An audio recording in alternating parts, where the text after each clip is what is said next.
Hello दोस्तों, home interior YouTube channel में आपका स्वागत है।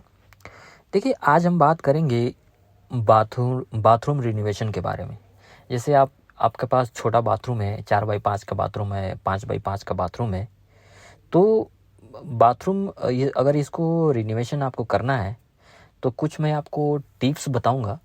अगर वो टिप्स को फॉलो करते हैं तो एक अपने छोटे से भी छोटे बाथरूम को एक बड़ा बाथरूम में आपका लुकिंग वाइज कर सकते हैं और बड़ा बाथरूम में कन्वर्ट कर सकते हैं, ताकि देखने में आपको ये बाथरूम बड़ा लगे। तो आप छोटे बाथरूम को लुक्स में कैसे बड़ा कर सकते हैं, इसमें क्या क्या रिक्वायरमेंट होती है और अपने कैसे एक ब्यूटीफुल बाथरूम को एक रिनोवेशन कर सकते हैं, तो इसके बारे में मैं आपको कुछ टिप्स बताऊंगा।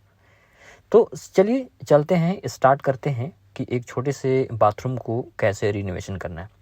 देखिए, इसमें कुछ चीज़ों को आपको पहले ध्यान देना पड़ेगा। जैसे बाथरूम आपका छोटा है तो उसमें टाइल कौन सी लगानी है। अगर छोटा बाथरूम है तो टाइल हमेशा लाइट टाइल यूज़ करें, और टाइल में भी एक साइज होता है 2x4, मिनिमम आप 2x4 टाइल यूज़ करें, ताकि जॉइंट आपका बड़ा टाइल रहेगा, जॉइंट कम होगा। और जो भी टाइल यूज़ करें लाइट टाइल यूज़ करें, डार्क टाइल यूज़ कभी ना करें, क्योंकि डार्क टाइल यूज़ करेंगे कि तो ऑलरेडी अब बाथरूम आपका छोटा है और डार्क टाइल यूज़ करने के बाद बाथरूम आपका और भी छोटा लगने लगेगा।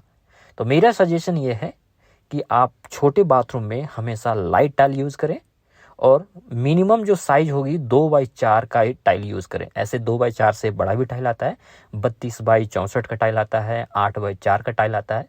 तो इतना बड़ा यूज़ करने से कोई फ़ायदा है नहीं आपको, क्योंकि उसमें भी वेस्टेज चला जाएगा। इतना बड़ा साइज़ नहीं है कि बाथरूम में आप ले जाकर 8x4 का टाइल फिर इंस्टॉल करें, तो उसमें वेस्टेज ज़्यादा होगा। तो मैं सजेस्ट करूंगा कि मिनिमम 2x4 का टाइल यूज़ करें। और टाइल में भी एक जॉइंटलेस टाइल आता है, जैसे रेशा होता है उस टाइप का। अगर जॉइंटलेस में भी अगर जॉइंट अगर कराते हैं टाइल को, उसमें भी आप चाहते हैं कि जॉइंट आपका कम दिखे, तो एक जॉइंटलेस टाइल आता है, तो वो भी आप यूज़ कर सकते हैं। फिर बिल्कुल आपका टाइल जॉइंट कहीं से नहीं दिखेगा। तो एक चीज़ तो हमेशा ये चीज़ ध्यान रखें कि टाइल आपको हमेशा लाइट यूज़ करनी है। अब बात करते हैं फ्लोर का टाइल। देखिए, फ्लोर का टाइल भी आप यूज़ करें तो लाइट में ही यूज़ करें। थोड़ा सा 1-2 टोन आप थोड़ा सा डार्क कर सकते हैं वॉल का टाइल से, लेकिन टाइल यूज़ करें तो सेम ही कंट्रास्ट में यूज़ करें। थोड़ा बहुत अप डाउन 1-2 टोन आप कम कर सकते हैं। तो उसमें डार्क में आप थोड़ा जाइए, और डार्क में। और देखिए, फ्लोर का टाइल हमेशा ध्यान रखिएगा, फ्लोर का टाइल हमेशा छोटी टाइल होती है।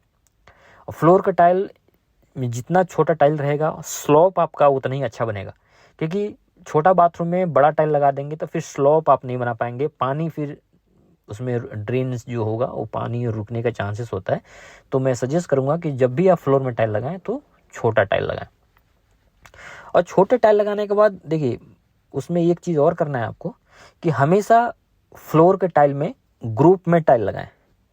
क्योंकि क्या होगा, अगर आप बाथरूम में फ्लोर का टाइल लगा रहे हैं, अगर आप जॉइंटलेस टाइल लगा रहे हैं, एक दूसरे टाइल को ज्वाइंट कर रहे हैं, तो वहाँ पे पानी गिरता है। और ज्वाइंट तो कर रहे हैं, आपको दिखेगा कि ज्वाइंट है, लेकिन ज्वाइंट प्रॉपर वो ज्वाइंट होता नहीं।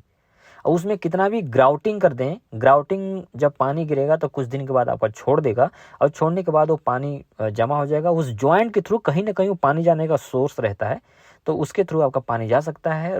रूम में या साइड में कहीं सीपेज जाने के चांसेस है।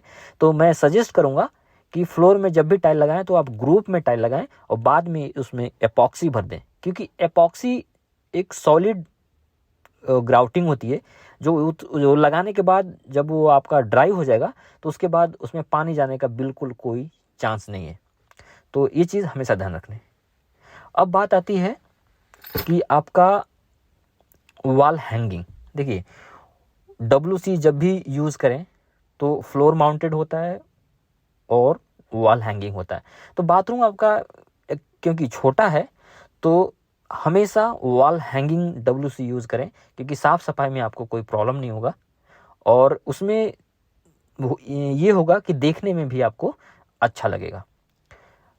अगला चीज़ ये है कि वॉश बेसिन जो हम यूज़ करेंगे, वॉश बेसिन अगर आप यूज़ कर रहे हैं तो वो भी आप फ्लोर से 6 इंच या 8 इंच आप नीचे से उठा सकते हैं, और उसको भी वॉल में हैंग कर दीजिए, क्योंकि छोटा बाथरूम में साफ़ सफाई करने में या क्लीनलेस जो भी आपको क्लीनिंग करने में कोई दिक्कत होगी तो वो आपका नहीं होगा।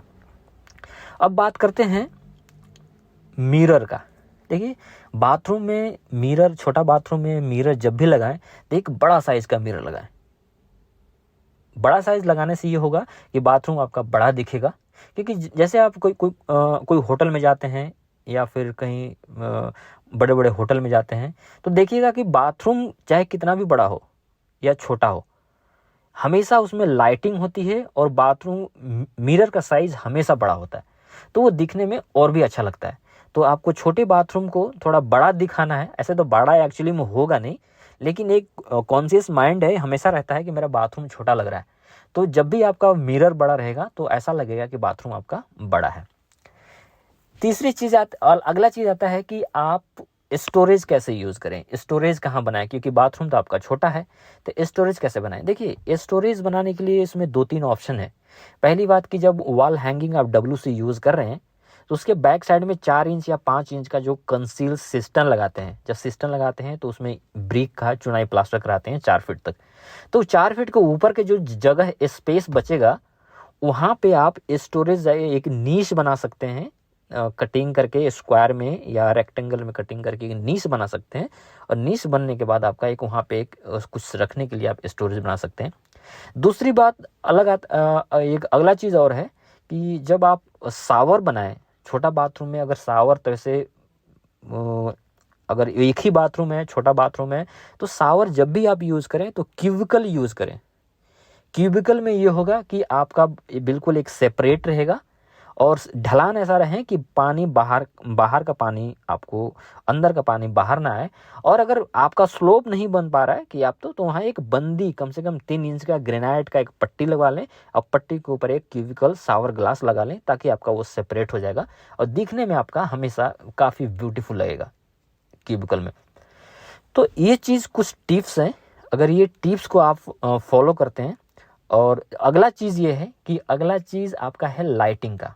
बाथरूम आप जब भी बनाएं तो लाइट का हमेशा ध्यान रखें। मेन इम्पॉर्टेंट है लाइट आप ऐसा रखें ताकि देखने में, आप सीलिंग लाइट लगाना है सीलिंग लाइट लगा दीजिए, सरफेस लाइट लगाना है सरफेस लाइट लगा दीजिए, स्ट्रिप लाइट लगानी है स्ट्रिप लाइट लगा दीजिए, लेकिन लाइट का हमेशा प्रेफरेंस रखें। लाइट हमेशा सीलिंग में दे। छोटा बाथरूम है तो उतना बड़ा है नहीं कि आप वॉल हैंगिंग कोई लाइट लगा सकते हैं, तो सरफेस लाइट आप जरूर बाथरूम में यूज़ करें। अगला चीज़ है कि वेंटिलेशन। देखिए बाथरूम में वेंटिलेशन, कोई भी बाथरूम हो, बाथरूम छोटा हो या बड़ा हो, वेंटिलेशन तो जरूरत होता है। तो अगर वेंटिलेशन का ऑप्शन नहीं मिल पा रहा तो उसमें ये ध्यान रखिएगा कि पहले प्लान कर लीजिए कि एग्जॉस्ट, हमें सीलिंग वाली एक एग्जॉस्ट आता है जो वॉल में लगाते हैं। कहीं भी विंडो होता है, विंडो के ऊपर ग्लास होती है, ग्लास में कटआउट करके 6 इंच 8 इंच, तो उसमें हम एग्जॉस्ट लगा देते हैं। लेकिन आपके पास अगर एग्जॉस्ट का, वेंटिलेशन का वहाँ पे जगह नहीं है तो आप कंसील वाली जो सीलिंग में लगाते हैं, कंसील लगाते हैं, आप वो एग्जॉस्ट लगा सकते हैं। तो उसके थ्रू पाइप, PVC पाइप से उसका पाइप निकाल दीजिए बाहर, तो उस टाइप का आप एक एग्जॉस्ट यूज़ कर सकते हैं। तो ये टिप्स था। अगर इस टिप्स को हमेशा ध्यान रखिए और ध्यान करने के साथ साथ इसको आप फॉलो करें, तो इसको ध्यान में रखते हुए आप एक अच्छा बाथरूम को रिनोवेशन कर सकते हैं। ये अगर आपको वीडियो अच्छा लगा तो हमारे चैनल को ज़रूर लाइक करें और सब्सक्राइब करें। Thank you so much.